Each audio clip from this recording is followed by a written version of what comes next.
Olá, este é o primeiro vídeo do quarto módulo do nosso curso de Introdução a Redes de Computadores. A partir deste vídeo, vamos começar a entender a estrutura da camada de rede da pilha TCP/IP.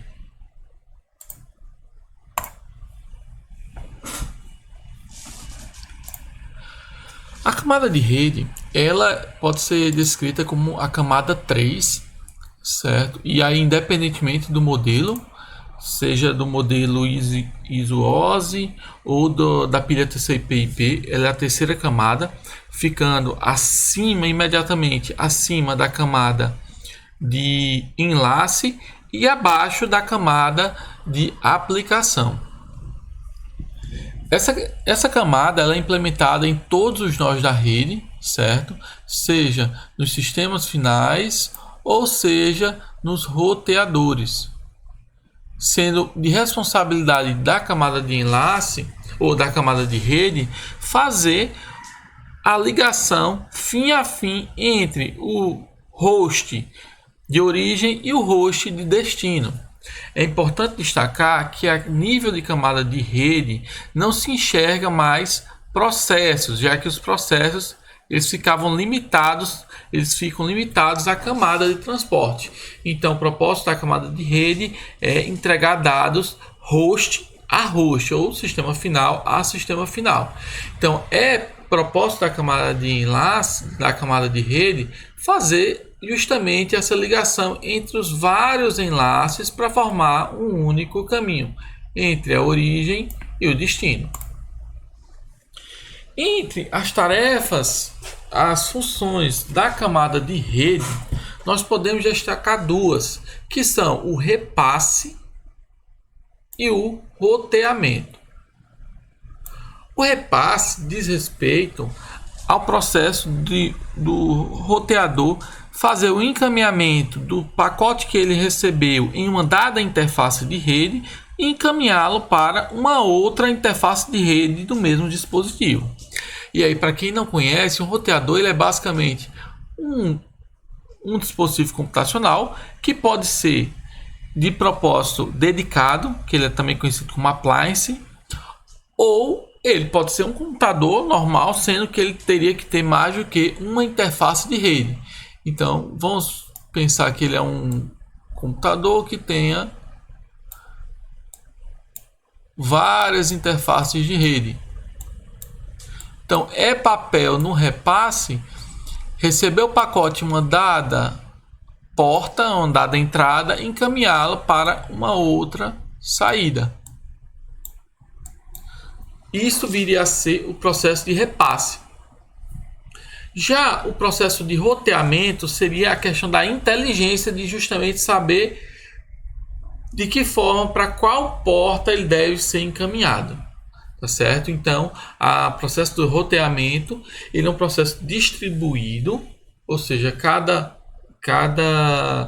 roteador ele roda uma lógica própria e ele determina a rota, ou seja, qual é a porta que deve encaminhar um dado pacote, aí dependendo das características do pacote, para encaminhá-lo para um dado destino. Então, vamos pensar que nós temos que toda vez que que um pacote chega num roteador, vai ter um conjunto de informações nesse roteador, lá no cabeçalho desse roteador, e mais à frente a gente vai ver que informação é essa, com o qual o roteador ele vai utilizar para tomar uma decisão.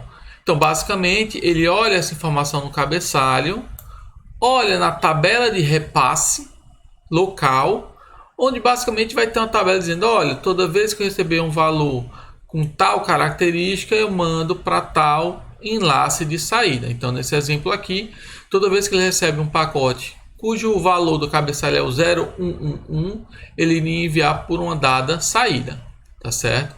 Então, nesse exemplo aqui, 0100 e manda pela saída 3, 0101 manda pela saída 2 e assim sucessivamente. Já o algoritmo de roteamento, o propósito dele é justamente criar essas entradas nessa nossa tabela de repasse, tabela de roteamento. São dois nomes que são muito usados para essa tabela aí. Então, o propósito do algoritmo de roteamento é popular, seja inserindo ou eventualmente removendo valores. Aí, um exemplo seria o caso, por exemplo, que um dado link, um dado enlace ligando duas máquinas caiu. Então, cabe ao algoritmo de roteamento fazer justamente essa remoção dessa nossa tabela de roteamento. Tá certo? Em relação aos serviços que a camada de rede vai fornecer, aí depende muito do tipo da camada de rede, já que a gente não tem uma única solução. Sendo que na internet a gente tem basicamente o modelo IP, mas o modelo IP não é o único quando a gente pensa de modo genérico nas redes de computadores.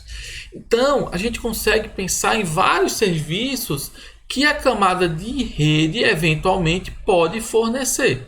Então, por exemplo, nós podemos pensar nos serviços de entrega garantida, que seria o quê? Seria a rede ela se responsabilizar de entregar todos os dados fim a fim. Então seria algo que, por exemplo, hoje quando a gente pensa na internet, quem entrega é a camada de transporte, mas poderia ser um serviço fornecido pela rede. A entrega garantida com atraso limitado, que seria algo ainda mais restrito, não apenas garantir a entrega, mas garantir a entrega dentro de um limite de tempo. A rede garantir a entrega dos dados numa ordem pré-estabelecida. Outro exemplo de serviço que poderia ser utilizado, a garantia da largura de banda mínima. Vou dar um exemplo de uma rede que isso tem. Você na rede 5G, a ideia é que você possa ter alguns desses requisitos de rede. Então você tem, por exemplo, atraso limitado, você tem, por exemplo, questões de segurança. Um outro serviço que poderia ter numa rede, a questão do jitter máximo garantido. O que é que viria a ser isso? Nós temos o atraso de entrega, que é o tempo que o pacote leva para ir de uma ponta a outra. Só que entre pacotes, eventualmente esse atraso pode variar. Essa variação do atraso é chamado de jitter. Então, nós temos o atraso, que é o tempo que um pacote leva, e o jitter é a variação entre diferentes atrasos. Então, quando a gente está dizendo aqui que o jitter máximo garantido é o garantir que eu não vou ter muita variância nesse atraso dos pacotes. E por fim, um outro serviço que poderia ser fornecido seria justamente o serviço de segurança, onde o serviço de segurança é a confidencialidade dos dados. Então, você garantir que durante o trânsito dos dados ao longo da rede, ninguém vai ser capaz de inspecionar esses pacotes, de ver os dados que estão sendo trafegados. Por conta disso, nós podemos classificar algumas redes de acordo com essas características, onde as redes que normalmente são mais discutidas são duas variantes da rede ATM e a própria internet, onde esse quadro aqui ele mostra basicamente essas três variantes. Então, por exemplo, na rede ATM do tipo ABR, o que é que ela garante? Ela garante uma largura de banda mínima, ela não garante perda de dados, então pode haver perda de dados, mas os dados vão ser entregues na ordem correta, não tem nenhum tipo de garantia de temporização e pode haver congestionamento, só que a rede vai indicar que há congestionamento. Um outro modelo que é a rede CBR, esse CBR vem de Constant Bit Rate e o ABR vem de Average Bit Rate, ou seja, taxa de transmissão média, taxa de transmissão constante. Você tem uma garantia constante da largura de banda, da vazão de transmissão, você tem uma garantia contra perda, os dados são entregues na ordem, há um controle de temporização sobre os pacotes entregues e é uma garantia de não haver congestionamento nessa rede. E aí quando a gente vamos agora comparar com a internet.